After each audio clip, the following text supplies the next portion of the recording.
I am the Tofu Golem. Please enjoy the video. You start by preparing both units so nothing surprises you.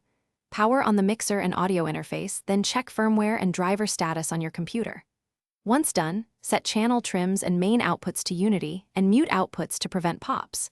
Make sure you have the correct cables: XLR for mic level, TRS for line, RCA for consumer gear, and any adapters. This prevents level mismatches and cable noise, so you can connect confidently without risking damage or loud transients. Now you perform the actual wiring step by step. Decide signal direction. If recording a mix, send mixer main outputs to the interface inputs. If using the interface as sound source, send its line outs to the mixer. Plug balanced XLR or TRS cables into matching connectors and secure any RCA links with adapters only when necessary.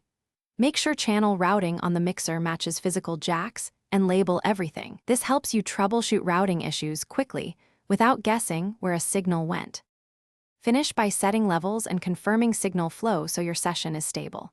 With channels unmuted, play a test signal and bring input gain up slowly until you see healthy peaks, around -18 dBFS on the interface. Then adjust mixer faders to taste. Make sure phantom power is only on for condenser mics.